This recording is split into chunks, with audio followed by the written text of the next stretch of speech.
Hello guys, good evening. तो आज हम लोग नई चीज स्टार्ट कर रहे हैं CR145। तो इससे पहले मैंने SMS, FTS और कार 66 पढ़ा दी थी। आज हम लोग पढ़ेंगे CR145। तो CR145 होता है अप्रूवल ऑफ मेंटेनेंस ऑर्गेनाइजेशन, यानी जितनी भी मेंटेनेंस ऑर्गेनाइजेशन होती है उनका अप्रूवल। तो ये चल रहा है इशू 2 रिवीजन 5 2021। तो 5 कितना आया था, 15 जून 2021। तो इशू 2 रिवीजन 5 15 जून 2021 चल रहा है। चलो तो स्टार्ट करते हैं। कंटेंट क्या है भाई देख लेते हैं। तो सबसे पहले चीज ये याद रखनी पड़ेगी, सेक्शन ए टेक्निकल रिक्वायरमेंट्स है और सेक्शन बी अपेंडिसेस है। तो AMC का मतलब होता है AMC acceptable means of compliance, और GM का मतलब होता है गाइडेंस मटेरियल। तो टोटल इसमें जो अपेंडिक्स हैं वो कितनी हैं, 8 हैं, और CRM में 12 हैं। ठीक है, वो अभी धीरे धीरे बताता रहूंगा, वो भी पढ़ाऊंगा। चलो तो स्टार्ट करते हैं भाई। Rule 133B of aircraft rule 1937 stipulates the organisation engaged in the maintenance of aircraft and aircraft components shall be approved। यानी 133B रूल के अकॉर्डिंग क्या है कि जितनी ऑर्गेनाइजेशन इन्वॉल्व है, एंगेज है, मेंटेनेंस कर रही है एयरक्राफ्ट का, एयरक्राफ्ट कंपोनेंट्स का, वो अप्रूव्ड होनी चाहिए। तो 133B भी यही है कि approval of organisation. CAR 145 revision 0 was introduced on 26 January 2005 and harmonized requirements for approval of aircraft maintenance organization with that of international requirement which was primarily based on EASA Part 145।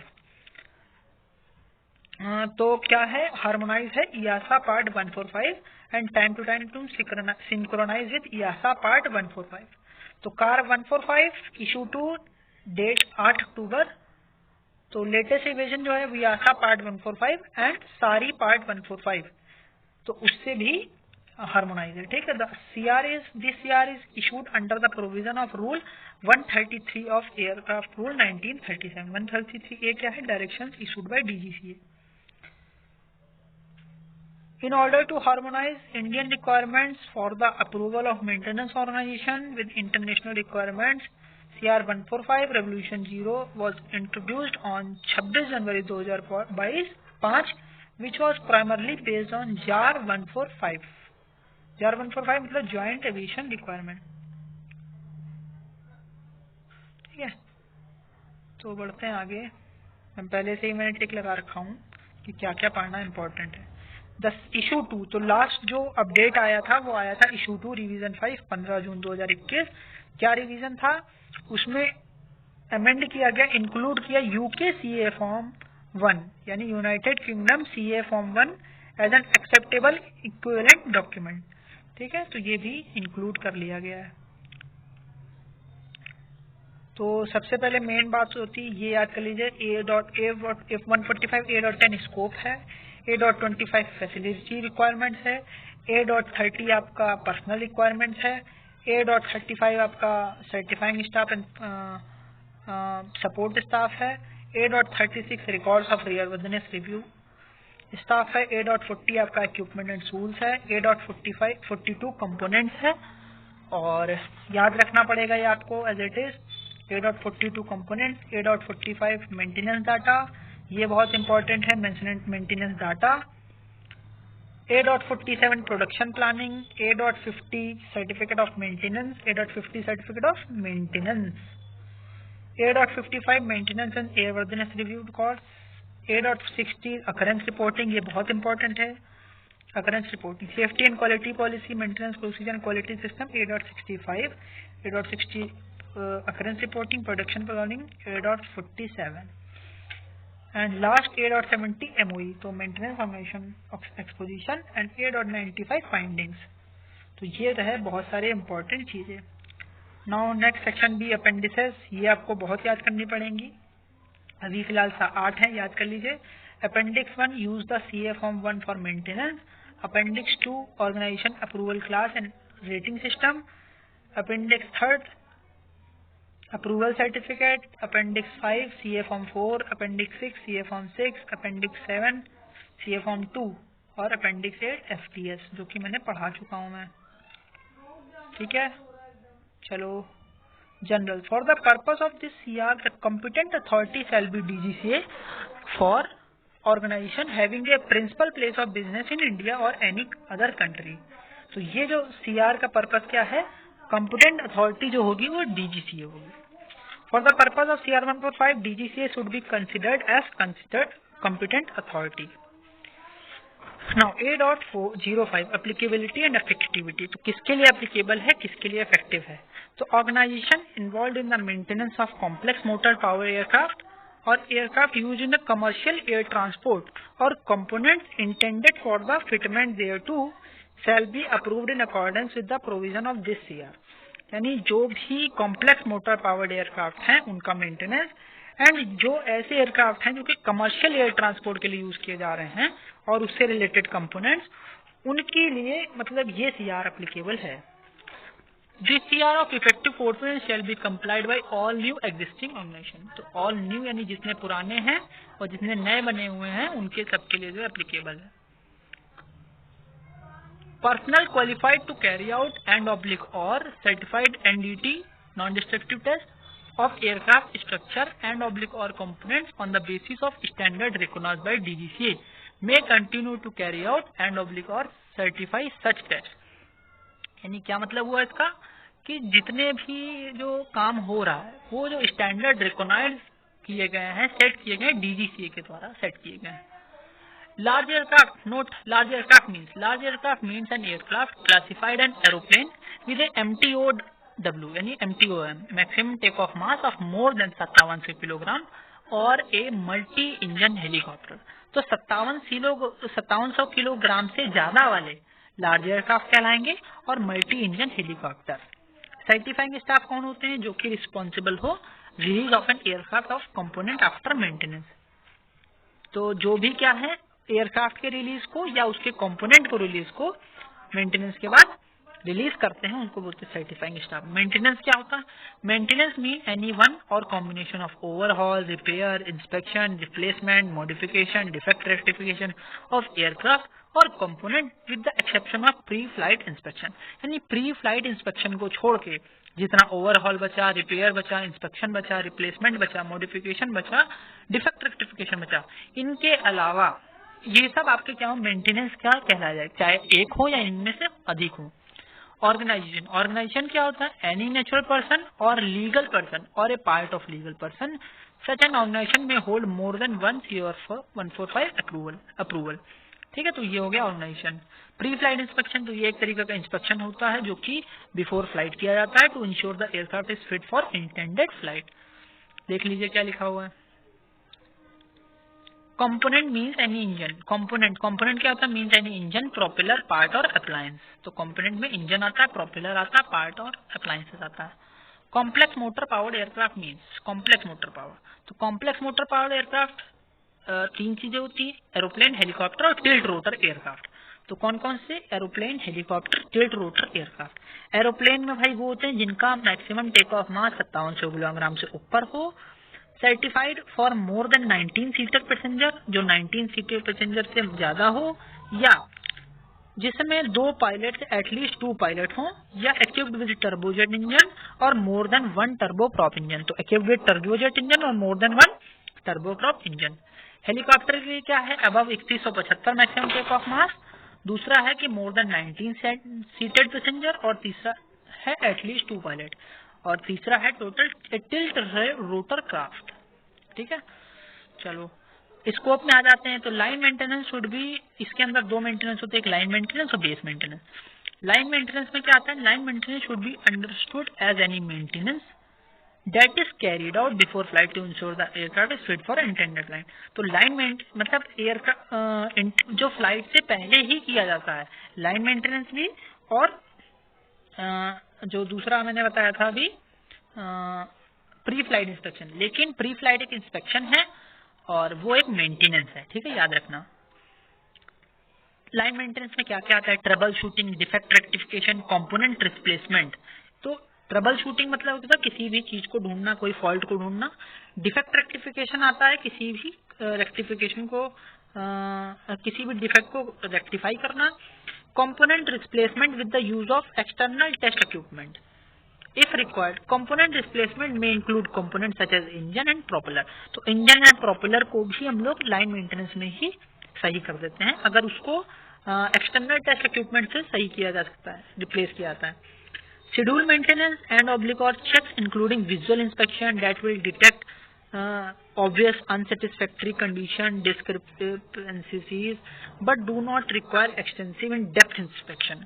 तो in-depth inspection अगर हो रहा तो base maintenance में आ जाएगा. It may also include internal structure, system and power plant item which are visible through quick opening access panels or door. तो ऐसे inspection या इंटरनल स्ट्रक्चर जो कि झट से दरवाजा खोला और काम बन गया, तो ऐसे इंस्पेक्शन को, ऐसे शेड्यूल मेंटेनेंस को हम लोग लाइन मेंटेनेंस के अंदर करते हैं. Minor repair and modification which do not require extensive disassembly and can be accomplished by simple means. ठीक. For temporary or occasional cases, ADs, SBs, the quality manager may accept base maintenance tasks to be performed by a land maintenance organization, provided all requirements are fulfilled by the defined by the DGCA.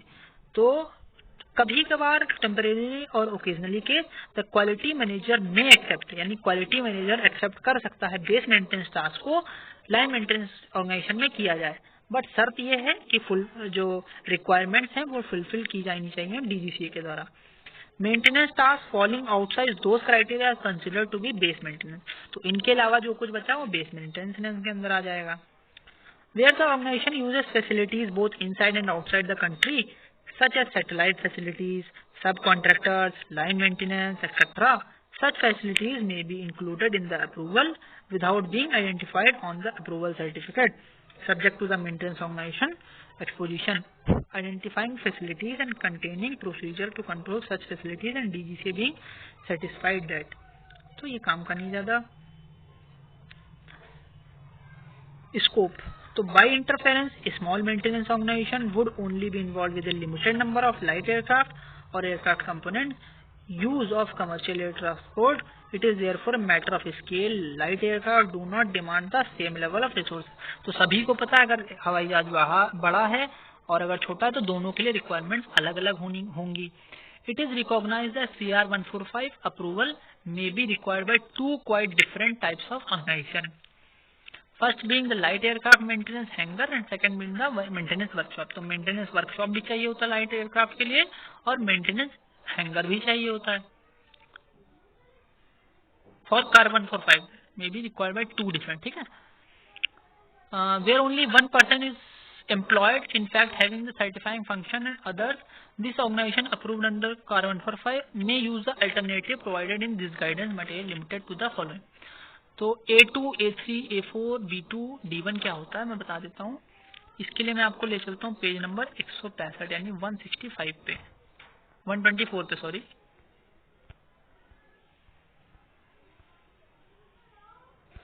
इसके लिए मैं आपको 124 पे एक चीज दिखाता हूँ.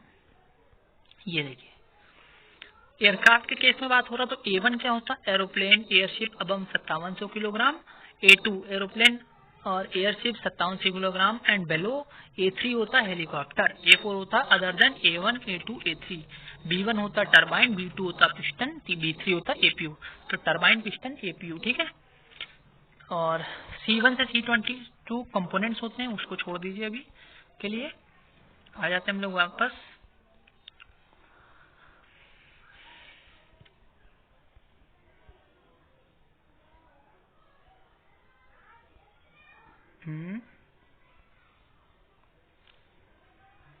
ये रहा.